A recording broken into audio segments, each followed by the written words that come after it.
Yes, എല്ലാവർക്കും welcome TRP പോഡ്കാസ്റ്റിലേക്ക്. ഇത് നമ്മുടെ ഒരു സ്പെഷ്യൽ ഷോ ആണ്, TRP സ്പെഷ്യൽ. ടാക്ടിക്സിന്റെ കാര്യം നമ്മൾ കുറെ പറഞ്ഞു, അതായത് ജനറൽ ആയിട്ട് കാര്യങ്ങളൊക്കെ പറഞ്ഞു. പക്ഷെ നമുക്കൊരു വിഷ്വൽ ഒരു സാധനം കൂടി നമുക്ക് കൊണ്ട്, നമ്മുടെ ഫോർമേഷൻ ഒക്കെ എങ്ങനെയായിരിക്കും, ഓരോ പ്ലേയേഴ്സ് ഏതൊക്കെ പൊസിഷനിലേക്കാ വരിക, അത് പന്തുള്ള സമയത്ത്, പന്തില്ലാത്ത സമയത്ത് എവിടെയായിരിക്കും. ഇപ്പൊ ഗണേശ് പറഞ്ഞല്ലോ, ലോ ബ്ലോക്കിന്റെ സമയത്ത് പ്ലേയേഴ്സ് എങ്ങോട്ട് പോകും, അങ്ങനെയുള്ള കുറെ കാര്യങ്ങളൊക്കെ. അപ്പൊ നമുക്ക് കുറച്ചുകൂടി വിഷ്വൽ ആയിട്ട് പ്രസന്റ് ചെയ്തിട്ട് ഓബിന് അതൊക്കെ ഒന്നുകൂടി വിശദീകരിച്ചു തരും നമുക്ക് മനസ്സിലാവാനായിട്ട്. സോ ലിവർപൂളിനെ അഗേൻസ്റ്റ് കളിക്കുമ്പോൾ ലിവർപൂൾ ഇറയോളയുടെ അണ്ടറിൽ ലിവർപൂൾ കളിക്കുകയാണെന്നുണ്ടെങ്കിൽ മിക്കവാറും അവർ ഓഫ് ദ ബോൾ 4-4-2 ആയിരിക്കും, with Isak and Wirtz at the tip of it. അവരുടെ ആദ്യത്തെ പ്ലാൻ ഇവിടുന്ന് ഇങ്ങോട്ടേക്ക് കൊടുക്കുകയാണെന്നുണ്ടെങ്കിൽ ഈ ഒരു ആർക്കിൽ അവർ പാസ് ചെയ്യാൻ നോക്കും. അതായത് ഈ റൺസ് ഉണ്ടാക്കുന്നത് ഇവിടുന്ന് ഇങ്ങനെ ഒരു കേർവ്ഡ് റൺ ഇങ്ങോട്ടും, ഇവിടുത്തെ ഒരു കേർവ്ഡ് റൺ ഇങ്ങനെയും, ഇല്ലാന്നുണ്ടെങ്കിൽ ഈ ഭാഗത്തുനിന്ന് കേർവ്ഡ് റൺ ഇങ്ങോട്ടും. സോ അത് ഐഡിയ ഇവിടുന്ന് ബോൾ കിട്ടിയാൽ യു കാൻ ടേൺ. ഈ ടേൺ ചെയ്യുന്നതിന്റെ മുന്നേ ഒന്നെങ്കിൽ ഗോൾ കീപ്പറിന് പാസ് കൊടുക്കണം, അല്ല എന്നുണ്ടെങ്കിൽ ഇവിടുന്ന് ഇങ്ങോട്ടേക്ക് ഒരു ക്ലിയറൻസ്. ഇവിടെയാണ് ഇറയോളുടെ first level of pressing start ചെയ്യുന്നത്. അപ്പൊ എങ്ങാനും ഇനി ആ പാസ് ഇവിടുന്ന് ഇങ്ങോട്ടേക്ക് വരികയാണെന്ന് വിചാരിക്കാം, ഈ ഒരു ആംഗിളിലേക്ക് ഫുൾ ബാക്കിന്റെ അടുത്തേക്ക് പാസ് വന്നാൽ പിന്നെ ഇവരെ സപ്പോസ്ലായാലും യു അറ്റാക്ക് ദ ബോൾ. ഇവിടുന്ന് ഇങ്ങോട്ടേക്ക് വരുമ്പോൾ you have words closing here. അത് കഴിഞ്ഞ് സപ്പോസ്ലായി ആണ് റൈറ്റ് വിംഗ് കളിക്കുന്നെങ്കിൽ മെക്കാലിസ്റ്റർ ഇവിടെ നിൽക്കും. So you don't have A passing option. ഇവിടെയും റിംപോങ് ഇവിടെ തൊട്ട് നിൽക്കും. പിന്നെ ഇവിടുന്ന് പിന്നെയും ഇവർക്ക് എന്ത് ചെയ്യണം എന്നറിയില്ല. You press to the extent where they feel uncomfortable. ആ ഒരു പ്രസിംഗ് സ്റ്റൈലിൽ നിന്ന് you go man to man. 4-4-2 എന്നുള്ള സോണൽ റോളിൽ നിന്ന് ബോൾ കയ്യിൽ കിട്ടി, അതായത് ബോൾ ഒപ്പോണന്റിന്റെ ഗോൾ കീപ്പറുടെ കാലിൽ നിന്ന് പോയാൽ യു ബിക്കം എ 4-4-2 അല്ലെങ്കിൽ 4-2-3-1 ലെവലിലേക്ക് വിത്ത് മാൻ ടു മാൻ മാർക്കിംഗ്. ആ സോണൽ മാറ്റി പിന്നെ അവിടുന്ന് മാൻ ടു മാൻ ആവും. സോ അവിടുന്ന് പിന്നെയുള്ളൊരു ഓപ്ഷൻ അവർക്ക് ഇത്രയും ഒന്നെങ്കിൽ വളരെ ക്ലോസ് കൺട്രോൾ ഉണ്ടാവണം, അല്ലെങ്കിൽ അത്രയും കോൺഫിഡൻസ് ഉണ്ടാവണം, എങ്ങനെ വന്നാലും ഞാൻ പ്രസ് റെസിസ്റ്റന്റ് ആണ്, എന്റെ കാലിൽ നിന്ന് ബോൾ പോകില്ല എന്നുള്ളത്. പക്ഷെ അത് നമുക്ക് എല്ലാ പ്ലേയേഴ്സിൽ നിന്നും പ്രതീക്ഷിക്കാനും പറ്റില്ലല്ലോ. സോ എവിടെന്നെങ്കിലുമായിട്ട് you will get a ball off the player. നമ്മൾ ഗണേശ് നേരത്തെ പറഞ്ഞ PPDA ഉണ്ട്, press resistant press per defensive actions എന്നുള്ളത്. ഇപ്പം ബോൺമൗത്തിന്റെ കഴിഞ്ഞ 2 സീസണിൽ നോക്കുകയാണെന്നുണ്ടെങ്കിൽ ആ PPDA എന്ന് പറയുന്നത് 10 താഴെയാണ്. അതായത് ഒരു ടീം 10 പാസ് ചെയ്യുന്നതിനിടയ്ക്ക് 11ാമത്തെ പാസ് ആവുന്നതിന് മുന്നേ ആ ബോള് ഇറയോളയുടെ സ്ക്വാഡ് തിരിച്ചു വാങ്ങിയിട്ടുണ്ടാവും. അത് ആക്ച്വലി യൂറോപ്പിൽ തന്നെ ഇവര് കഴിഞ്ഞ മുന്നത്തെ സീസണിൽ ബയേൺ കഴിഞ്ഞിട്ട് ഇവരായിരുന്നു second in the entire top 5 of Europe. So അത്രയും ഇവരുടെ പ്രസ് വിജയിക്കുന്നുണ്ട്.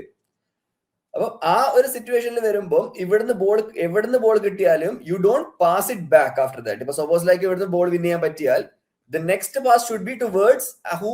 അപ്പോഴേക്ക് ഇവിടുന്ന് ഈ റൺ ഇസാക്ക് ചെയ്തിട്ടുണ്ടാവണം. അപ്പം ഇവിടുന്ന് ഇങ്ങോട്ട് സപ്പോസ്ലായി വേർഡ്സിന് കൊടുക്കുന്നു, വേർഡ്സ് ഇസാക്കിന് കൊടുക്കുന്നു, ഇസാക്ക് ഗോൾ അടിക്കുന്നു. ഈ മൊമെന്ററിലി നേരത്തെ പറഞ്ഞ 3 സെക്കൻഡ് റൂളില്ലേ, 3 സെക്കൻഡ് കൊണ്ട് യു ബൈപാസ് എവരിത്തിങ്, ആ റോളിലേക്ക് മാറാനാണ് ഇറയോള കളിക്കുന്നത്. സോ ഇതാണ് ആഡ് ചെയ്യാൻ തോന്നിയത് എന്താന്ന് വെച്ച് കഴിഞ്ഞാൽ, വേൾഡ് കപ്പിൽ ഇപ്പൊ സ്പെയിനിന്റെ കേസ് ഇതേപോലെ മീൻസ് പൊസഷൻ റിലേറ്റഡ് ഗെയിമാണ് കളിക്കുന്നത്. എന്നാൽ പോലും ഈ പറഞ്ഞൊരു സംഭവം ഉണ്ടായിരുന്നു, റിക്കവറിയുടെ കേസ്. അത് സ്പാനിഷ് ആയിട്ട് നല്ല കണക്ഷൻ ഉണ്ട്. So yeah carry on. ഞാനൊരു കാര്യം ആഡ് ചെയ്ത്, ഇവിടെയാണ് ഇപ്പൊ ഈ നമ്പർ 5ന്റെ അടുത്ത് ബോൾ പോകുമ്പോൾ സൊബോസലായി പ്രസ് ചെയ്യുകയാണെങ്കിൽ ഒരേ ഒരു ഓപ്ഷൻ ഉണ്ട്, ബാക്കിലേക്ക് പാസ് ചെയ്യാൻ പറ്റില്ല, through ball to the striker.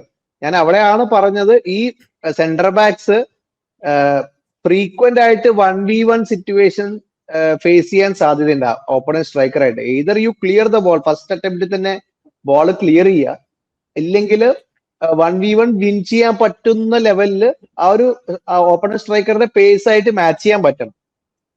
പിന്നീട് ഇതിൽ ആഡ് ചെയ്യാനുള്ളത്, ഇറോയുടെ സിമ്പിൾ ആയിട്ട് പറയുകയാണെങ്കിൽ ഓപ്പണന്റിന്റെ ഡിഫെൻസീവ് തേർഡിൽ തന്നെ ബോൾ വിൻ ചെയ്തിട്ട് അവിടെ തന്നെ അറ്റാക്കിംഗ് ആയിട്ട് മാറ്റണം. അതായത് ഇപ്പൊ സപ്പോസലായി മസ്റ്റ് ആയിട്ട് അവിടെ ബോൾ വിൻ ചെയ്യണം. വിൻ ചെയ്ത് കഴിഞ്ഞാൽ അപ്പൊ തന്നെ ഒരു 2-3 പാസസിൽ അത് ഗോളായിട്ട് മാറാനുള്ള സാധ്യതയുണ്ട്. മെയിൻ ടാക്ടിക്സ് സിമ്പിൾ ആയിട്ട് ഇരയോള ബോൾ എന്ന് പറയുകയാണെങ്കിൽ ഓപ്പണൻസിന്റെ ഡിഫൻസീവ് തേർഡ് തന്നെ ബോൾ വിൻ ചെയ്യുക, സ്കോർ ചെയ്യാൻ നോക്കുക മാക്സിമം. നമ്മളിപ്പോ സ്ലോട്ടിന്റെ കീഴിൽ കാണാറുള്ളത് ഈ പൊസിഷനിൽ സപ്പോസ് പന്ത് വിൻ ചെയ്താലും ഫ്രണ്ടിലേക്കല്ല പാസ് ചെയ്യുക, ബാക്കിലേക്ക് പാസ് ചെയ്ത് പൊസിഷൻ കൺട്രോൾ ചെയ്യാനും നോക്കുക. അതാണ് ഇതിലെ ഈ മെയിൻ വ്യത്യാസം അല്ലെ, പെട്ടെന്ന് പാസ് ചെയ്യണു. അത് മാത്രമല്ല ഇവിടെ പന്ത് കിട്ടിയില്ലെങ്കിലുള്ള ഒരു പ്രശ്നം ഈ പറഞ്ഞ പോലെ ബ്രോബി ഒക്കെ നമ്മൾ കണ്ടു, സന്ദർലാൻഡിന്റെ പോലെയുള്ള ടീമിൽ ബ്രോബി അല്ലെങ്കിൽ അങ്ങനെ ഫിസിക്കൽ ആയിട്ടുള്ള സ്ട്രൈക്കേഴ്സിനെ ഇവര് ഡീൽ ചെയ്യേണ്ടി വരും ഈ രണ്ട് ഡിഫൻഡേഴ്സും. അതും ഭയങ്കര ഇതാണ്. മറ്റേ യാക്കോയെ നമുക്കറിയാം ഫ്രണ്ട് ഫുട്ടഡ് ആണ്, ഫ്രണ്ടിലേക്ക് കയറി വന്ന് പന്ത് അവരായിരിക്കും ഡുവലിലും മെയിൻ ആയിട്ട് നിൽക്കാൻ സാധ്യത എന്ന് തോന്നുന്നു. അതൊന്ന്. രണ്ട്, ഈ സൊബോസ്ലൈ ആക്ച്വലി ആ പൊസിഷനിൽ കളിക്കാൻ പറ്റുമോ ഈ ഒരു രീതിയിൽ? കാരണം പന്ത് വിൻ ചെയ്ത സൊബോസ്ലൈക്ക് അതിനുള്ള പേസ്, ഭയങ്കര പേസ് അങ്ങനെയുള്ളതുണ്ടോ? കാര്യം നന്നായിട്ട് വർക്ക് ചെയ്യും, ഓടും, ആക്സിലറേഷൻ, അതാണ് ഉദ്ദേശിച്ചത്. പേസ് അല്ല, ആക്സിലറേഷൻ അങ്ങനെ കിട്ടുമോ എന്നുള്ളതാണ് സൊബോസ്ലൈക്ക്. മറ്റ് ബോൺമത്തിലൊക്കെ നോക്കിക്കഴിഞ്ഞാൽ ഇങ്ങനെയുള്ള പൊസിഷനിൽ നന്നായിട്ട് ഓടാൻ പറ്റുന്ന പ്ലേയേഴ്സ് അവിടെ വരും. അപ്പൊ എനിക്ക് തോന്നല്ലേ സൊബോസ്ലൈ അവിടെ ഫിറ്റ് ആവുമെന്നുള്ളത്. ഇപ്പോ ഈവൻ കിയേസ നമ്മുടെ റെഗുലർ അല്ലെങ്കിൽ പോലും ചിലപ്പോൾ അവിടെ ഫിറ്റ് ആയിരിക്കാം. മാത്രമല്ല ബോൺമത്തിൽ നമ്മൾ കണ്ടു എല്ലാ പ്ലേയേഴ്സും, സെമന്യോ രണ്ട് സൈഡിലും കളിക്കും, അതുപോലെ മറ്റ് അവരുടെ വിങ്ങേഴ്സ് ആരായാലും രണ്ട് സൈഡിലും കളിക്കുന്ന വിങ്ങേഴ്സാണ്. നമുക്ക് റയോ അല്ലെങ്കിൽ വേറൊരു പൊസിഷൻ ഒക്കെ പ്ലേയേഴ്സ് ഒക്കെ ആ പൊസിഷനിലേക്ക് വരുന്നതൊക്കെ കാണാം. എനിക്ക് ഇവിടെ ഇപ്പോ റൈറ്റ് സൈഡിൽ നമുക്കിപ്പോ നിലവിൽ വേറെ ആരുമില്ല, കിയസയാണ് ഒരു പ്രൊഫൈലിന് പറ്റുന്നത് തോന്നുന്നു. നമ്മളിപ്പോ നേരത്തെ പറഞ്ഞു ഗ്രാവൻബർച്ചും മറ്റേ ഗ്രാവൻബർച്ച് ബെഞ്ചിലാവുന്ന ഗണേശ് പറഞ്ഞു. അപ്പോ അവിടെ ഗ്രാവൻബർച്ച് ആയിരിക്കുമോ, അവരുടെ റോളൊക്കെ എന്തായിരിക്കും? അപ്പോ ഇവിടെ ഈ പ്രസിംഗ് ഒക്കെ വരുമ്പോ ഇവിടെ ഈ മിഡ്ഫീൽഡേഴ്സിന്റെ റോൾ എന്തായിരിക്കും എന്നുള്ളതും ഒന്ന് കാണാൻ നല്ലതായിരിക്കും. എന്തായിരിക്കും അവരുടെ ഡ്യൂട്ടി? ഇപ്പൊ നമ്മൾക്കറിയാം ബോൺമത്തിലെ ടൈലർ ആഡംസ് അങ്ങനെ അധികം ബോക്സിലേക്ക് അങ്ങനെ റണ്ണുകൾ കൊടുത്തിട്ടില്ല. ആള് അവിടെ സെന്ററില് ബോക്സിന്റെ അടുത്ത് വരെ വരും, ബോക്സിന്റെ ഉള്ളിൽ ടച്ചില്ല. നേരെ മറിച്ച് അലക്സ് സ്കോട്ട് നേരെ തിരിച്ചായിരുന്നു. അലക്സ് സ്കോട്ട് കുറച്ചും കൂടി ഡിഫൻസീവ് അടിപൊളിയാണ്, അതിന്റെ ഒപ്പം തന്നെ ബോക്സിൽ ഒരുപാട് ടച്ചസ് ബോൺമത്തിന് വേണ്ടി ഉണ്ടായിരുന്നു. നമ്മുടെ ഈ മിഡ്ഫീൽഡേഴ്സ് എങ്ങനെയായിരിക്കും ഇതായിട്ട് ലിങ്ക് ആവുക? അപ്പൊ നമ്മൾ പന്ത് കിട്ടിയ അറ്റാക്കിങ്ങിന്റെ കാര്യം പറഞ്ഞു, ഇതെങ്ങനെയായിരിക്കും അതൊന്നും കൂടി നോക്കാം. മിഡ്ഫീൽഡേഴ്സ് സോ ഇതില് നമ്മളെപ്പോഴും എല്ലാവരും ഡിബേറ്റ് ചെയ്യുന്ന ഒരു സാധനമാണ് ഈ ഗ്രാവൻബർച്ച് എന്ന് പറയുന്ന പ്ലെയർ റിസ്ക് എടുക്കാത്ത ഒരു പ്ലെയർ ആണ് എന്നുള്ളത്. അറ്റാക്കിംഗ് ഇന്റന്റ് ആണ്, ഡിഫെൻസീവ് ആട്രിബ്യൂട്ട്സ് അധികം ഇല്ല എന്നുള്ളത്. പക്ഷെ ആ പറയുന്ന എല്ലാവരും നമ്മള് കമ്പയർ ചെയ്യുന്നത് ഇറയോളയുടെ സീസണായിട്ട് ബോൺമൗത്ത് ഉള്ളതല്ലേ. ഇറയോയുടെ കഴിഞ്ഞ സീസണിൽ അവർക്ക് രണ്ട് ഡിഫെൻസീവ് മിഡ്ഫീൽഡർ അല്ലെങ്കിൽ ഒരു പിവറ്റിൽ കളിക്കുന്ന രണ്ട് മിഡ്ഫീൽഡർ രണ്ട് ഡിഫെൻസീവ് ഡ്യൂട്ടി ചെയ്യുന്നുള്ളത്. റയൻ ക്രിസ്റ്റി എന്ന പ്ലെയർ ഈ ഇറയോള വരുന്നത് വരെ DM കളിച്ചിട്ടില്ല. അയാൾ CM പോലും അധികം കളിച്ചിട്ടില്ല. അയാൾ അറ്റാക്കിംഗ് മിഡ്ഫീൽഡർ ആയിട്ട് റൈറ്റിലും ലെഫ്റ്റിലും സെന്ററിലും ആയിട്ട് അറ്റാക്കിംഗ് വേർഷനിലായിട്ട് കളിച്ചുള്ളത്. അപ്പം അങ്ങനത്തെ ഒരു പ്രൊഫൈലിലുള്ള പ്ലെയറിനെ എനിക്ക് ബാക്കോട്ട് വേണം. കാരണം ഇയാളെ എൻറ്റയർ വെർട്ടിക്കൽ പ്രസിംഗ് നടക്കണമെന്നുണ്ടെങ്കിൽ അത് അങ്ങനെ ബോൾ കൊടുക്കാൻ പറ്റുന്ന ഒരാൾ അവിടെ ഉണ്ടാവണം. അപ്പം അത് നോക്കുമ്പോൾ നമ്മളെ കേസിൽ ലിവർപൂളിന്റെ കേസിൽ നോക്കുമ്പോൾ മെക്കാലിസ്റ്റർ ക്യാൻ ഡു ദാറ്റ്. അപ്പൊ മെക്കാലിസ്റ്റർ നിൽക്കുകയാണെന്നുണ്ടെങ്കിൽ മെക്കാലിസ്റ്റർ ഡെഫിനറ്റ്ലി സ്റ്റാർട്ടിങ്. ഈ പിവറ്റിൽ ഇവന്റെ കൂടെ കളിക്കുന്നവൻ ആര് എന്നുള്ളതാണ്. അതായത് ഒന്നെങ്കിൽ സൊബോസ്ലൈക്കാണ്. സൊബോസ്ലൈ ഇപ്പം റൈറ്റിലാണെന്നുവെങ്കിൽ റൈറ്റിൽ കളിക്കാൻ പറ്റും. ആ ഒരു സ്പ്രിന്റ് ആക്സിലറേഷൻ പേസ് ഇല്ല എന്നുള്ളത് നമ്മൾ പറഞ്ഞിരുന്നല്ലോ. ഇപ്പം അപ്പം അങ്ങനെയാണെന്നുണ്ടെങ്കിൽ ഒന്നെങ്കിൽ സൊബോസ്ലൈയും വേർഡ്സും ഇങ്ങനെ കളിക്കേണ്ടി വരും. അതായത് they are both number 10s. Alonso ഇവിടെ കളിച്ച ലെവർകൂസനിൽ കളിച്ച സ്റ്റൈലില്. എന്നിട്ട് ഈ Frimpong should run up and down വിട്ട് കൊടുക്കാൻ വേണ്ടിയിട്ട്. വിത്ത് ഇവിടെ കളിക്കുന്നത് ഇപ്പൊ ഇത് കിയസ ആണ്. പക്ഷെ നമുക്ക് ഇപ്പൊ ഇങ്ങനത്തെ ഒരു പ്ലെയർ ഇല്ലാത്തതുകൊണ്ട് തൽക്കാലം ഇവിടെ ഇടുന്നു. അല്ലെങ്കിൽ കിയസനെ മാറ്റി നമ്മൾ ഒരു ബാച്ച് സ്റ്റീഫനെ കൊണ്ടിടുന്നു, ബാച്ചിലീസിനെ. ഇപ്പൊ എന്റെ ഒരു ഇത് എന്താന്ന് വെച്ച് കഴിഞ്ഞാൽ ഈ സൊബോസ്ലൈക്ക് കോൺട്രാക്ട്, ലോങ് ടൈം കോൺട്രാക്ട് കൊടുത്തത് തന്നെ എനിക്ക് മേ ബി മെക്കാലിസ്റ്റർ ഓൾറെഡി പറഞ്ഞു കാണും, അയാൾക്ക് പോവാനുള്ള താല്പര്യം പറഞ്ഞു കാണും. മോസ്റ്റ്ലി എനിക്ക് എന്റെ ഒരു ഇൻറ്റ്യൂഷൻ ആണ്. കാരണം ഈ രണ്ട് പ്ലെയറും ഒരു പൊസിഷനിൽ കളിക്കാൻ പറ്റിയ പ്ലെയറാ. മീൻസ് ഇൻ ദിസ് സിസ്റ്റം എന്ന് പറഞ്ഞാൽ സൊബോസ്ലേക്ക് മെക്കാലിസ്റ്ററിനെ കമ്പയർ ചെയ്യുമ്പോഴുള്ള ഒരു ചെറിയ വീക്ക്നെസ് എന്ന് പറഞ്ഞു കഴിഞ്ഞാൽ ഈ പറയുന്ന പ്രസ് റെസിസ്റ്റൻസിന്റെ കാര്യത്തിൽ മാത്രമേ എനിക്കൊരു ഡൗട്ട് ഉള്ളൂ. അതിപ്പോ ബോൺമോത്തിലായാലും മറ്റേ അലക്സ് കോട്ട് അങ്ങനെ ഒരു ഡീപ് ഡിഫൻസ് മീൻസ് ഡീപ്പർ റോളില് അയാള് അതിനു മുമ്പ് കളിച്ചായിട്ട് എനിക്ക് ഓർമ്മയില്ല. അപ്പൊ ട്രെയിനിങ്ങിലൂടെ അയാൾക്ക് ഈ പറയണ ഈ പൊസിഷനിലേക്ക് വേണ്ട ആളെ അയാള് ഇറയോള ട്രെയിൻ ചെയ്ത് തന്നെ പ്രിപ്പയർ ചെയ്ത് എടുക്കേണ്ടി വരും. ബാക്കി എല്ലാ ആട്രിബ്യൂട്ട്സും ഉണ്ട് ഈ പ്ലേയേഴ്സിലെല്ലാം. ഇപ്പൊ ഞാൻ പറയണത് നാച്ചുറൽ ഫിറ്റ് ആയിട്ട് ആ മിഡ്ഫീൽഡിലെ മറ്റേ ഹോൾഡിംഗ് റോൾ അല്ല ഈ പറയണ മൊബൈൽ ആയിട്ടുള്ള സെൻട്രൽ മിഡ്ഫീൽഡർ എന്നുള്ള റോള് മെക്കാലിസ്റ്ററിനാണ് നാച്ചുറലി ഫിറ്റ് ആവണേ. ബട്ട് എനിക്ക് തോന്നുന്നു അയാളുടെ ഇൻട്രസ്റ്റ് മീൻസ് പോവാനുള്ള ഇൻട്രസ്റ്റ് പറഞ്ഞു കാണും മെക്കാലിസ്റ്റർ മീൻസ്. അപ്പൊ സൊബോസിലെ ഫിക്സ് ചെയ്ത് കഴിഞ്ഞിട്ടുണ്ടാവും മിക്കവാറും ആ പൊസിഷന് വേണ്ടിയിട്ട്. നമുക്ക് ഇത്തിരി കൂടി ഡീപ്പർ റോളിലേക്കാണ് എനിക്ക് മീൻസ് എന്റെ ഒരു ഇൻറ്റ്യൂഷൻ പറഞ്ഞതാ. അത് ഒരു കാര്യം കൂടി ഉണ്ട്, ഒരു പോയിന്റ് കൂടിയാണ്. ഇപ്പൊ ഞാൻ പേസ് ആക്സിലറേഷൻ പറഞ്ഞ പോലെ ഒരു കാര്യം കൂടി ഉണ്ട് ഈ റയോളയുടെ സിസ്റ്റത്തില്. ഈ 1-on-1s ഓടി പ്ലേയേഴ്സിനെ ടേക്ക് ഓൺ ചെയ്യാൻ പറ്റണം ഫുൾ ബാക്സിനെ. എനിക്ക് സൊബോസിലെ അങ്ങനെ ഒരു രീതിയിൽ കളിക്കണത് നമ്മൾ കണ്ടിട്ടില്ല. കാരണം റൈറ്റിലേക്ക് വന്ന് പന്ത് ക്രോസ് ചെയ്യാൻ നോക്കാം, അങ്ങനെ ചെയ്യാൻ പറ്റും, അങ്ങനെയുള്ളതൊക്കെ പറ്റും. പക്ഷെ ഇങ്ങനെ ഈ ഡ്രിബിൾ ചെയ്ത് അതിപ്പോ റയോ കളിക്കുന്ന പോലെയോ അല്ലെങ്കിൽ ഗാക്പോ കട്ടിങ് ചെയ്ത് കളിക്കുന്ന പോലെയോ അങ്ങനെയുള്ള രീതിയിൽ സൊബോസിലെ നമ്മളങ്ങനെ കളിക്കണ കാണാറില്ല. ഈവൻ RBL-ലായാലും ആള് അവിടെ നിന്നിട്ട് ഷൂട്ട് ചെയ്യാൻ പുറത്തുനിന്ന് ഷൂട്ട് ചെയ്യണ കാര്യങ്ങളും അതൊക്കെയാണ് കൂടുതൽ നോക്കുക. അല്ലെങ്കിൽ ബോക്സിലേക്ക് ഓടിക്കേറുന്ന രീതിയിൽ നമ്മളങ്ങനെ കാണാറില്ല. അപ്പൊ അതും ഒരു ഫാക്ട് ആയിരിക്കാം. സൊബോസിലെ സെന്ററിൽ തന്നെയായിരിക്കും കുറച്ചും കൂടി അഡാപ്റ്റബിൾ എന്നുള്ളൂ. അപ്പൊ അതെ ഞാൻ ഈ രണ്ടുപേരും ഒരു പൊസിഷനെ ഫൈറ്റ് ചെയ്യുന്നതിനെക്കാട്ടിലും എന്റെ ആലോചന രണ്ടുപേർക്കും നാച്ചുറലായിട്ട് പെനാൽറ്റി ബോക്സിൽ രണ്ടുപേർക്കും പെനാൽറ്റി ബോക്സിൽ എത്താൻ പറ്റും. നാച്ചുറൽ ഗോൾ സ്കോറേഴ്സ് ആണ് രണ്ടും ബോക്സിൽ എത്തും. അപ്പോ അത് തന്നെ ഏറ്റവും ഒരു അഡ്വാൻറ്റേജ് ആണ്. ഒരാള് പോകുമ്പോ ഒരാൾ ഇറങ്ങി നിന്നാൽ മതി. ഓട്ടോമാറ്റിക് നാച്ചുറലായിട്ട് ഒരു സ്കോറിംഗ് ഏരിയസിൽ എത്താൻ പറ്റുന്ന രണ്ട് പ്ലേയേഴ്സ് ആണ് നമ്മൾ. അതായത് സത്യം പറയുകയാണെങ്കിൽ 3 നമ്പർ 10 ഉണ്ട് നമ്മുടെ കയ്യിൽ. വേർഡ്സ് ഉണ്ട്, സൊബോസല ഉണ്ട്, മെക്കാലിസ്റ്റർ ഉണ്ട്. ഇപ്പൊ ഈ 3 പേർക്ക് നാച്ചുറലായിട്ട് സ്കോറിംഗ് പൊസിഷനിൽ എത്താൻ നിൽക്കുമ്പോ ആർക്കും വൈഡ് കളിക്കേണ്ട ആവശ്യമില്ല. അതായത് സൊബോസല റൈറ്റ് വിങ് ഫോർവേഡ് ആയിട്ട് കളിക്കേണ്ട ആവശ്യമില്ല. പൈവറ്റ് തന്നെ, ഡബിൾ പൈവറ്റ് തന്നെ കളിച്ചാൽ മതി. ക്രോസ് ചെയ്യാനാണെങ്കിൽ ഫുൾ ബാക്സ് ഉണ്ട്. നമ്മൾ കറക്റ്റ് ഈ ഇറോളയുടെ സിസ്റ്റം തന്നെ ഫുൾ ബാക്ക് ഒരു മിഡ്ഫീൽഡർ, അറ്റാക്കിംഗ് മിഡ്ഫീൽഡർ, ഈ 3 പേര് തമ്മിലുള്ള ട്രയാങ്കിൾ ആണ് ഒരു സൈഡില്. അപ്പോ ആ ഒരു പ്ലെയർ അവിടുന്ന് കൺജസ്റ്റഡ് ഓപ്പണന്റിനെ ഒരു ക്രൗഡഡ് സ്പേസിൽ എത്തിച്ചിട്ട് സ്ട്രൈക്കറിന് റിലീസ് ചെയ്യോ അല്ലെങ്കിൽ ഒരു ഓവർലാപ്പിംഗ് റണ്ണറിന് റിലീസ് ചെയ്യുക, എന്നിട്ട് ക്രോസ് ചെയ്യുക. ഇതാണ് പരിപാടി. അപ്പോ ഈ സിസ്റ്റം ആണെങ്കിൽ ഈ മെക്കാലിസ്റ്റർ പോകേണ്ട ഒരു ആവശ്യമില്ല. എനിക്ക് നിങ്ങൾ എന്ത് കണ്ടിട്ട് പറയുന്നത്, Mac Allister is not gonna leave, ഉറപ്പാണ്. അതായത് ഇപ്പൊ റിയൽ മാഡ്രിഡ് മെക്കാലിസ്റ്ററിനെ പോലെ പ്ലെയറിന് ആവശ്യമില്ല. അർജന്റീനിയൻ ഫാൻ ഉണർന്നു.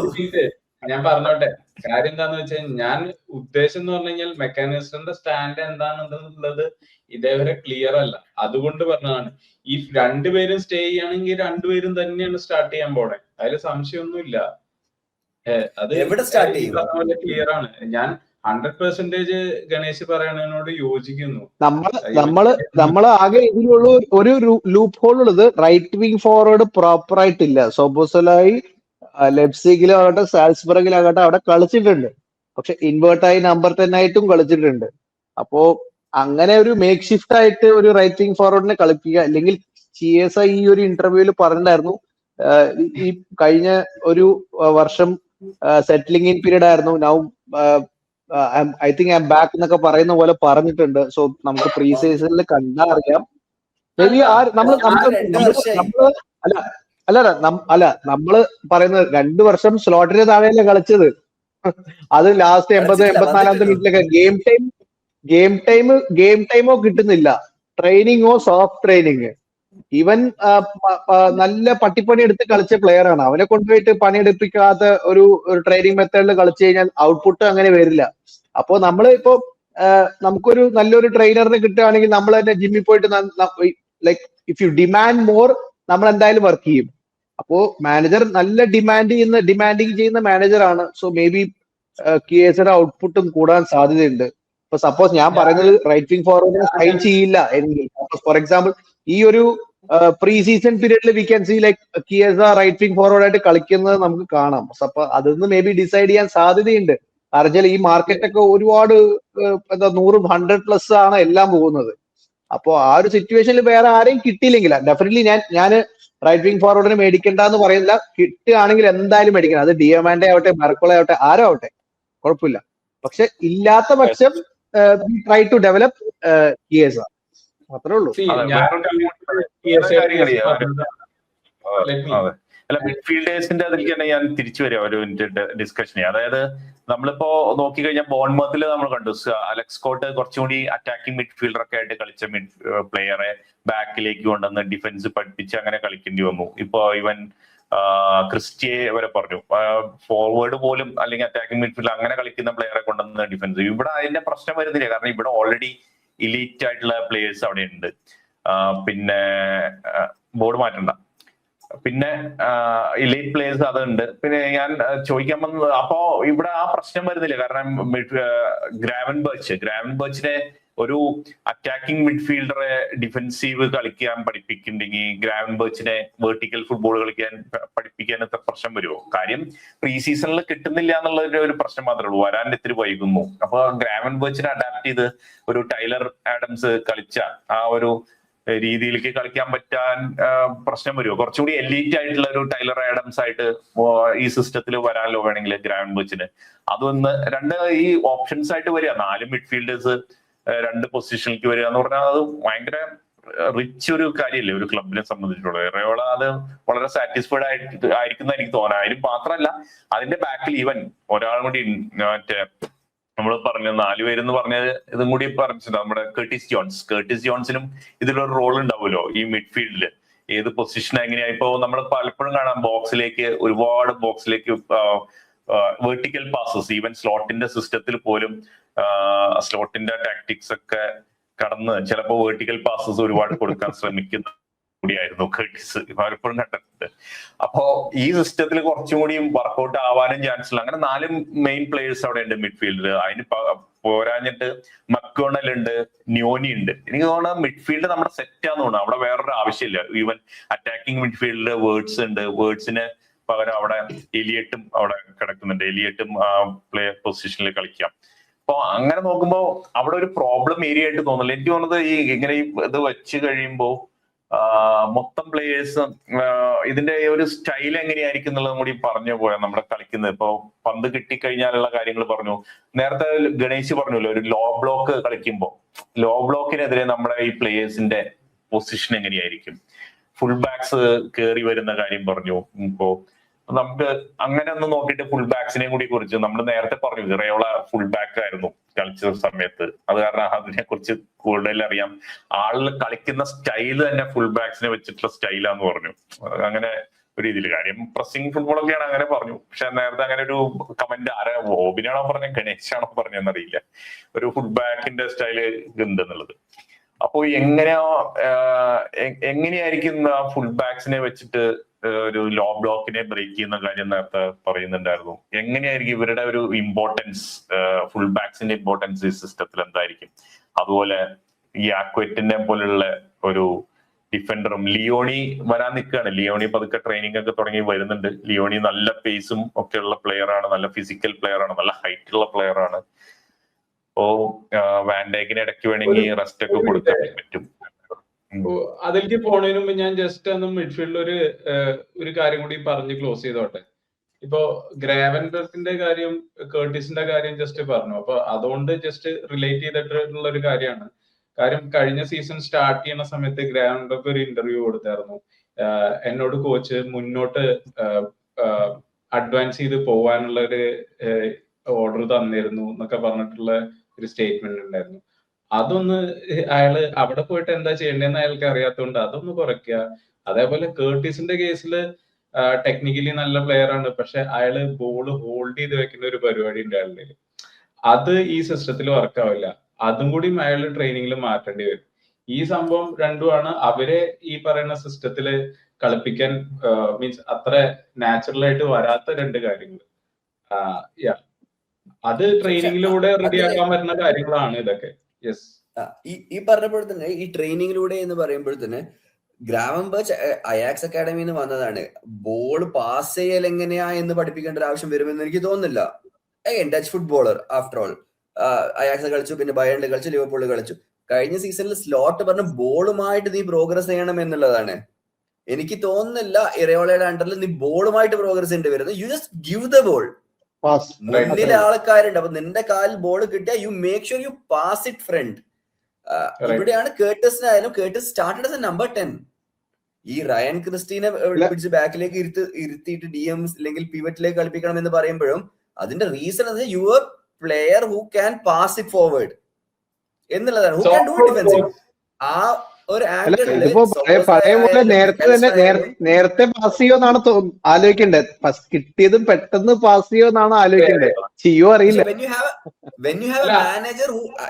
മാനേജർ പോയിട്ട് നിനക്ക് ഇങ്ങനെ ചെയ്യാൻ പറ്റുമെന്ന് പറഞ്ഞാൽ ആ പ്ലെയർ ചെയ്യൂലേ. ചെയ്തില്ലെങ്കിൽ അത് വേറെ കാര്യം. പക്ഷെ ആ ഒരു ഫ്രീഡം കൊടുക്കാന്ന് ഒരു പ്ലെയർ ഉണ്ട്. ഇപ്പൊ ക്ലോപ്പിന്റെ കേസിലായാലും സ്ലോട്ടിന്റെ കേസിലായാലും രണ്ട് വ്യത്യസ്ത കാരണങ്ങൾക്കായാലും ഈ നമ്പർ 6 കളിക്കുന്നവരെല്ലാവരും ബോൾ ഹോൾഡ് ചെയ്യണമായിരുന്നു. അതായത് റിസ്ക് എടുക്കരുത് ഈ മിഡിൽ ഓഫ് ദ പാർക്ക് കളിക്കുന്നവര്. ഇപ്പം അതില്ല. അത് ഇവിടുന്ന് ഇനി അങ്ങോട്ട് especially when you have flying full backs. Kerkez ഒരു സൈഡിൽ നിന്ന് ഇങ്ങനെ റൺ ഉണ്ടാവും, ഫ്രിംപോങ് എന്തായാലും റൺ ചെയ്യും. അപ്പം ഇങ്ങനെയുള്ള സംഭവം ആവുമ്പോൾ when you get a ball you ping it across. അതായത് കേർട്ടസ് ജോൺസൺ ഇവിടെ ബോൾ കിട്ടിയിട്ട് you just make sure you so basically ഇവിടെ അപ്പൊ you just make sure that ഈ ഒരു പാസ് നടക്കുന്നുണ്ട് എന്നുള്ളത്. ഈ ഒരു പാസ് ഇവിടെ ഇങ്ങോട്ടും ഈ ഒരു പാസ് ഇങ്ങോട്ടേക്കും നടക്കുന്നുണ്ടെന്ന് കണ്ടാൽ രണ്ട് ഫുൾ ബാക്ക് അവർക്ക് ഓടാനുണ്ട്. കേർക്കസും ഫ്രംപോങ്ങും ഓടിയേ പറ്റൂ ഇവിടെ. അപ്പം ആ ഒരു ഓട്ടത്തിൽ ഇവിടെ സംഭവിക്കാൻ വെച്ചാൽ ഫ്രിംപോങ് ഇവിടേക്ക് എത്തിയാൽ അല്ലെങ്കിൽ കേർക്കസ് ഇങ്ങോട്ടേക്ക് എത്തുന്നുണ്ടെങ്കിൽ ആരാണ് കളിക്കുന്നത് വെച്ചാൽ അങ്ങനെ കളിക്കുന്നത് യു ഹാവ് യുവർ ഇൻവേർട്ട് എന്ന് ഞാൻ പറയുന്നില്ല, എന്നിരുന്നാൽ പോലും ഈ വിങ്ങേഴ്സും കൂടി ഇവിടെ ഉണ്ടാവും. ബോക്സിൽ you will have 4 people to target. ഇവിടുന്ന് ഒരു ക്രോസ് വരികയാണെങ്കിൽ ഇവിടെ 4, ഈ സൈഡ് ക്രോസ് ആണെങ്കിൽ ഇവിടുന്ന് ഒരു 4 ആൾക്കാരുണ്ടാവും. 4 വിങ്ങേഴ്സ് എഫക്റ്റീവ്ലി 4 ഫോർവേഡ്സ്. നമ്മൾ ഈ അവസാനത്തെ 5 മിനിറ്റ് ആകുമ്പോൾ ഉണ്ടാവല്ലോ ഈ 4-5 ഫോർവേഡ്സിന്. വേൾഡ് കപ്പ് കണ്ടവർക്ക് അറിയാം, അർജന്റീനയുടെ ഒരു സമയത്ത് 5 ആൾക്കാർ ഒരുമിച്ച് ക്രോസിന് നിൽക്കുന്നത്. സോ ആ ഒരു മോഡലിലേക്ക് ഇവർക്ക് എത്താൻ പറ്റും. അപ്പം അതിനുള്ള എലൈറ്റ് പാസസ് ആയിരിക്കും ഇവിടെ ഈ കളിക്കുന്ന മിഡ്ഫീൽഡ് ഡിയോ. അപ്പൊ അവരെ സംബന്ധിച്ചോളം പിന്നെ നമ്മുടെ കേസിൽ വാൻഡൈക്ക് ഉള്ളത് കൊണ്ട് you have another body who can do the same thing. Van Dijk to Salah നമ്മൾ പലപ്പോഴും കണ്ടിട്ടുണ്ട്. അത് ഇപ്രാവശ്യം വാൻഡൈക്ക് ടു സല എന്ന് ആകുന്നതിന് പകരം it would be van Dijk to Frimpong probably. എന്നിട്ട് ഫ്രിംപോങ് ഇവിടുന്ന് പാസ് അല്ലെങ്കിൽ ക്രോസ് ഇടുന്നു. ഫാൻസ് മൊത്തം ചർച്ച ചെയ്ത ഒരു വിഷയമായിരുന്നു. വാൻഡൈക്കിന്റെ ത്രൂ ബോൾ ഒക്കെ കുറഞ്ഞു, ത്രൂ ബോൾ അങ്ങനെ കൊടുക്കുന്നില്ല എന്നൊക്കെയായിരുന്നു. അപ്പൊ നമുക്ക് അത് ഈ സീസൺ കാണാൻ പറ്റും. ഫുൾ ബാക്സ് അങ്ങനെ ഓവർലാപ്പ് ചെയ്ത് വരുമ്പോ അല്ലെങ്കിൽ നമ്പർ 10 വൈഡ് ആയിട്ട് പോയിട്ട് കളക്ട് ചെയ്യാനും ഇല്ലെങ്കിൽ ഡയറക്റ്റ് ആയിട്ട് സെന്റർ ഫോർവേഡ്സിന് കൊടുക്കാനും ചാൻസസ് ഈ സിസ്റ്റമിൽ ഒരുപാട് ഉണ്ടാവും. അതെ, ഒരു കാര്യം കൂടി ഓബിൻ, ഒരു കാര്യം കൂടി ആ പ്ലേയേഴ്സിനെ എല്ലാവരും ബാക്കിലേക്ക് ഇടും. ഞാൻ അതാ ചോദിക്കാൻ വന്നത്. ഇവരുടെ പ്ലേയേഴ്സിന് ഡിഫെൻഡ് ചെയ്യാൻ വേണ്ടി എല്ലാവരും ബോക്സിലേക്കൊക്കെ വരുമല്ലോ, ലോ ബ്ലോക്കിലേക്ക്. അപ്പോ കൗണ്ടർ ഒരു പ്രശ്നം നമ്മൾ ക്ലോപ്പിന്റെ സമയത്ത്, ക്ലോപ്പ് തുടങ്ങിയ സമയത്തൊക്കെ നമ്മൾ കുറെ കണ്ടിരുന്നു. അത് കഴിഞ്ഞിട്ടാണ് ക്ലോപ്പ് പിന്നെ മാറ്റി 3 ഡിഫെൻസീവ് മൈൻഡഡ് മിഡ്ഫീൽഡേഴ്സ് ആയിട്ടുള്ള 4-3-3 ഒക്കെ ആക്കും ഒക്കെ ചെയ്തത്. പക്ഷെ ഇതിപ്പോ അങ്ങനെയല്ലല്ലോ. ഈ റയോളയുടെ മിഡ്ഫീൽഡേഴ്സും ബോക്സിലേക്ക് ഓടി കയറുന്ന മിഡ്ഫീൽഡേഴ്സ് ഉണ്ട്, ഒരാള് മാത്രം ബാക്കിൽ നിൽക്കണം. ഈ നമ്മൾ പല ടീമിനും കാണാം. ഇപ്പൊ ബ്രെൻഫോർഡ് ഒക്കെ 2 ഫോർവേഡ്സ് പോലെയുള്ള ഫോർമേഷൻ ഒക്കെ കളിക്കും. ഇപ്പൊ 2 സൈസുള്ള ഫോർവേഡ്സ് അവിടെ നിന്ന് കഴിഞ്ഞാൽ ഇവിടുന്ന് ഒരു പന്ത് കിട്ടിക്കഴിഞ്ഞാൽ ഈ 10ാം നമ്പറോ അല്ലെങ്കിൽ 3ാം നമ്പറോ ഒരു ക്ലിയർ ചെയ്ത് ലെഫ്റ്റിലേക്കോ അല്ലെങ്കിൽ റൈറ്റിലേക്കൊക്കെ ക്ലിയർ ചെയ്യുന്ന ഇൻസ്ട്രക്ഷൻസ് അവർക്ക് ഉണ്ടാവുമല്ലോ നമ്മുടെ എതിരെ കളിക്കുമ്പോൾ. അങ്ങനെയുള്ള റൺസ് ഒക്കെ മേക്ക് ചെയ്യുമ്പോൾ നല്ല പണിയായിരിക്കില്ലേ. അത് ഗോളുകൾ ഈ മറ്റേ ബാസ്കറ്റ് ബോൾ പോലെ ഇവിടെ വന്നു കഴിഞ്ഞാൽ പന്ത് നമുക്ക് അടിക്കാൻ കിട്ടിയില്ലെങ്കിൽ ഒറ്റയടിക്ക് അങ്ങോട്ട് പന്ത് വരുന്ന പ്രശ്നമൊക്കെ വരില്ലേ? കൗണ്ടർ അറ്റാക്സിൽ നമ്മൾ ഗോള് വീഴും. അപ്പോഴും ഈ നമ്മുടെ ആലിസൺ തുടക്കത്തിൽ ഉണ്ടായില്ല എന്ന് വരും. ചിലപ്പോ മാമയായിരിക്കും വരും. അമ്മയ്ക്ക് അത് അത്രയും കളിക്കാൻ പറ്റുമോ? ആലിസൺ വന്നാൽ തന്നെ ഈ ഇത്രയും പ്രായമായി വന്നു, ഇഞ്ചുറി പ്രശ്നങ്ങള്. ഇങ്ങനെയുള്ളൊരു ഫുട്ബോൾ കളിക്കാൻ നമുക്ക് ഡിഫെൻഡ് ചെയ്യാൻ നമുക്ക് നല്ല മല്ല് വരുമോ? പ്രശ്നം വരുമോ? പ്രത്യേകിച്ച് നമ്മുടെ ഡിഫൻഡേഴ്സ് ഇല്ലാണ്ട് ഇരുന്ന ഒരവസ്ഥ, ഇഞ്ചുറി പ്രശ്നങ്ങൾ അവിടെ ഒരു ഇതും കൂടി വേണം. അപ്പൊ ഗോള് മേടിച്ചു കൂട്ടാൻ ചാൻസ് ഉണ്ടോ അങ്ങനെയുള്ള ഒരു ഇതില് കൗണ്ടർ അറ്റാക്കിൽ നിന്നൊക്കെ? ഇവിടെയാണ് സ്വീപ്പർ കീപ്പറുടെ റോള് വളരെ പ്രധാനമാണ്. കാരണം മാമ വരികയാണെങ്കിൽ ഇവിടെ നിൽക്കും. കാരണം മാമ ആ സ്വീപ്പർ കീപ്പർ റോളല്ല. അപ്പൊ ആലിസൺ ആണെങ്കിൽ ഇവിടെ ഇങ്ങനെ ഈ പരിസര ഭാഗത്ത് ഇവിടെ നിന്നിട്ട് ഈ റൺ ഉണ്ടാവുമല്ലോ, അതായത് ബോൾ ഇവിടുന്ന് ക്ലിയർ ചെയ്ത ബോളാണെന്നുണ്ടെങ്കിൽ ഇവിടേക്കൊക്കെ എത്തുകയാണെങ്കിൽ കീപ്പർ കൺട്രോൾ ചെയ്യണം. പക്ഷെ കീപ്പറുടെ സ്റ്റാർട്ടിംഗ് പൊസിഷൻ ഇങ്ങനെയാണെങ്കിൽ ഇതൊന്നും നടക്കൂല. കാരണം ഒരു ഏക്കർ കടന്ന് സ്ഥലം, ഒരു ഹാഫ് ഓഫ് ദ ഫീൽഡ് ഉണ്ട് ഓടാന്. ആ ഓടിയെത്താനുള്ള പ്ലേയേഴ്സ് പല പ്രീമിയർ ലീഗ് കറക്റ്റായിട്ട് പറയണെങ്കിൽ ഇപ്പൊ റീസെന്റ് നടന്ന വേൾഡ് കപ്പില് പറയണെങ്കിൽ ഫൈനലിൽ തന്നെ മെസ്സിക്ക് ആ ബോള് ജസ്റ്റ് റീച്ച് ആയില്ല, അതിനു മുമ്പ് വന്ന് ക്ലിയർ ചെയ്തു. അങ്ങനെ ക്ലിയർ ചെയ്യാൻ പറ്റുന്ന ആളാണെന്ന് തോന്നുന്നില്ല മാമർദാഷ്. ഇവിടെയാണ് നമുക്ക് പണി കിട്ടാൻ പോകുന്നത്. അതായത് ആലിസൺ 38 കളി കളിക്കും എന്നുള്ള വിശ്വാസം ഇപ്പൊ ആർക്കും ഇല്ല. കാരണം ആ ഇഞ്ചുറി റെക്കോർഡ് അങ്ങനെയാണ്. അപ്പൊ ഈ ഡിഫറൻസ് ഉണ്ടാവുമല്ലോ ഈ രണ്ട് തമ്മിലുള്ള, അതായത് ഞാൻ ഇവിടെ സ്റ്റാർട്ട് ചെയ്യുന്നു ഞാൻ ഇവിടെ സ്റ്റാർട്ട് ചെയ്യുന്നു എന്നുള്ളത്, ഇത് നമുക്ക് വലിയ പ്രശ്നമായി മാറും.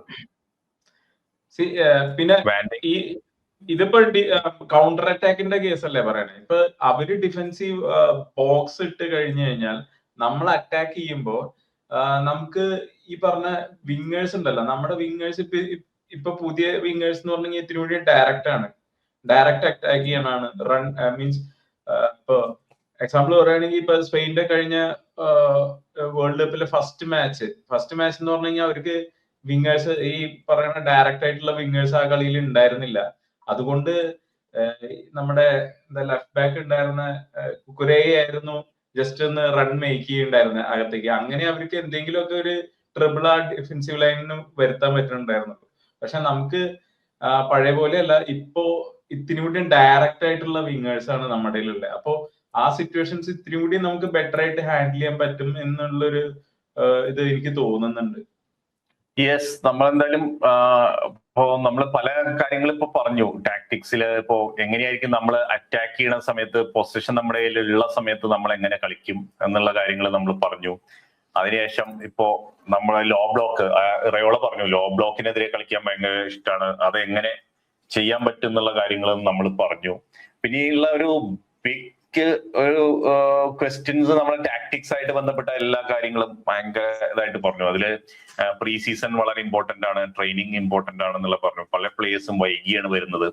അങ്ങനെയുള്ള ഒരു പ്രശ്നമുണ്ട് വേൾഡ് കപ്പ് കഴിഞ്ഞിട്ടുള്ള സമയമായതുകൊണ്ട്. എന്നാലും കുറെ പേരൊക്കെ സമയത്തിന് എത്തുന്നു തോന്നുന്നുണ്ട്, കാരണം 2 ആഴ്ചയെങ്കിലും കിട്ടുന്ന രീതിയിൽ. എന്നാലും റയോളയുടെ ഒരു ലുക്ക് സെലക്ഷനിൽ ആ ഒരു സാധനം ഉണ്ടാവും. ഫുൾ പ്രീ സീസൺ കിട്ടിയവർക്ക് ആദ്യം കൊടുക്കുകയും പിന്നെ പതുക്കെ ഇന്റൻസിറ്റി കൊടുക്കുകയും ഒക്കെ ചെയ്യും. അതൊക്കെ നമ്മൾ പറഞ്ഞു. ഇനിയിപ്പോ ഇങ്ങനെയുള്ളൊരു ബോൺമത്തില് നേരത്തെ പറഞ്ഞ പോലെ മീഡിയ സ്ക്രൂട്ടിനി ഇല്ലാണ്ട് ഈ ഒരു സ്റ്റൈല് കളിക്കാൻ പറ്റി. പക്ഷെ അതൊരു അച്ചീവ്മെന്റ് ആയിട്ട് വെച്ച് കഴിഞ്ഞാൽ ക്ലോപ്പായിട്ട് നമ്മൾ കമ്പാരിസൺ വരുന്നു സ്റ്റൈൽ ഓഫ് ഫുട്ബോൾ. പക്ഷെ ക്ലോപ്പ് അവിടെ ഓൾറെഡി ഫൈനലുകൾ കുറെ കളിച്ചു, ലീഗ് ജയിച്ചു, അങ്ങനെ അതിൽ നിന്ന് വന്നിട്ടാണ് ഇവിടെ വന്നത്. പക്ഷെ ഇറയോള അങ്ങനെയല്ല, ഇനിയും പ്രൂവ് ചെയ്യാണ്ട് ഒരു ബിഗ് ക്ലബിലേക്ക് ഫസ്റ്റ് ടൈം വന്നേക്കാണ്. ഫസ്റ്റ് ടൈം ഒരു സ്റ്റെപ്പ് അപ്പ് ഉണ്ടായിരിക്കുകയാണ്.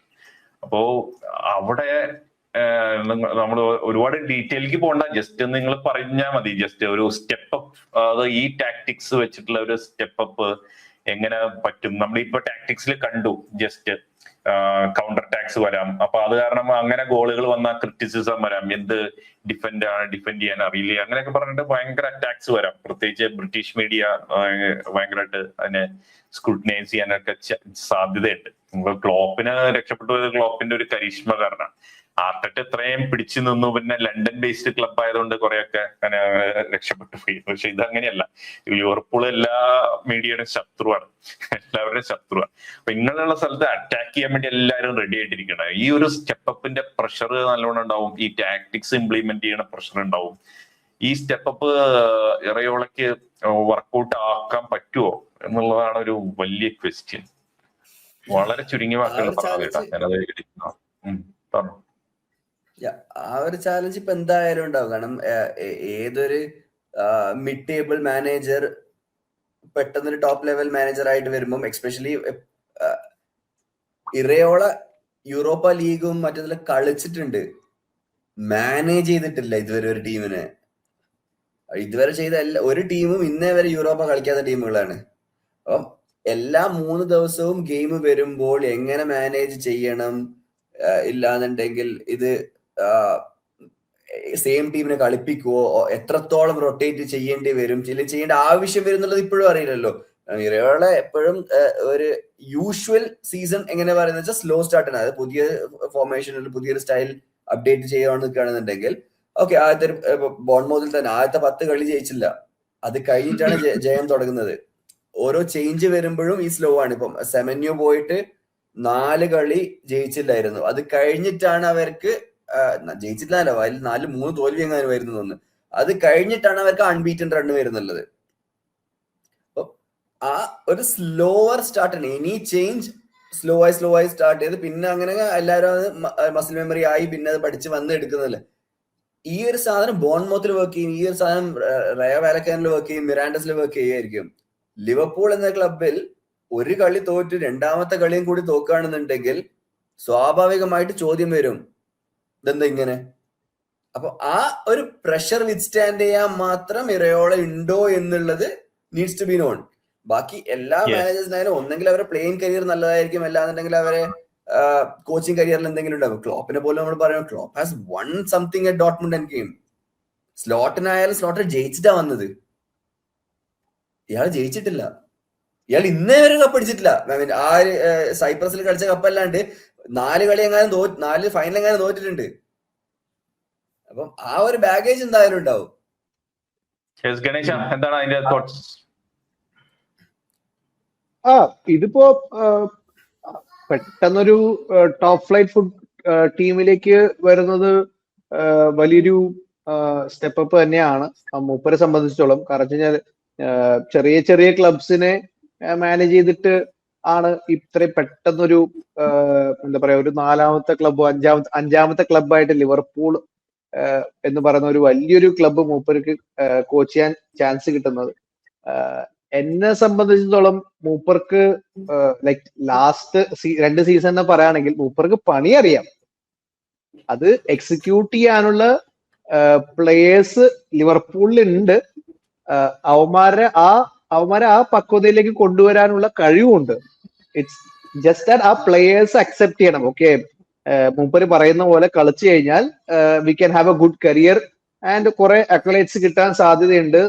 പ്ലേയേഴ്സ് അത് മനസ്സിലാക്കി കഴിഞ്ഞാൽ it will be a smooth transition. Like വലിയൊരു ക്ലബ്ബാണെന്ന് തോന്നാതെ take 1 game at a time, ഈ ഓപ്പണന്റിനെ ടാർഗറ്റ് ചെയ്തിട്ട് 1 ഗെയിം അറ്റ് എ ടൈം എടുത്തു കഴിഞ്ഞാൽ ഈ ഔട്ട്പുട്ട് എനിക്ക് കിട്ടുകയാണെങ്കിൽ V can have this result. അങ്ങനെ ഒരു ഗെയിം ബൈ ഗെയിം കൊണ്ടുപോയി കഴിഞ്ഞാൽ ഈ വലിയൊരു ക്ലബ്ബാണെന്ന് ആ ഒരു ബേർഡൻ ഇല്ലാതാവും. അപ്പോ എനിക്ക് തോന്നുന്നു മൂപ്പരുടെ ക്യാരക്ടർ വെച്ചിട്ട് it is not a big thing for him. Football മാത്രമേ നോക്കുള്ളൂ, ആ ഒരു സ്റ്റേച്ചർ ഒന്നും നോക്കാതെ ഓൺ ദ ഫീൽഡ് എന്താണോ വേണ്ടത് അത് മാത്രം ആലോചിച്ച് കളിപ്പിക്കുന്ന ഒരു മാനേജർ ആയിട്ടാണ് ഞാൻ കാണുന്നത്. സോ പ്രഷർ ഹൈ ആണ്, but he doesn't care about the pressure. ഫീൽഡിൽ നമുക്ക് കാണാൻ പറ്റും എന്താണ് ലിവർപൂൾ എന്താണെന്ന് കളിക്കാൻ പോകുന്നത് നമുക്ക് ഫീൽഡിൽ കാണാൻ പറ്റും.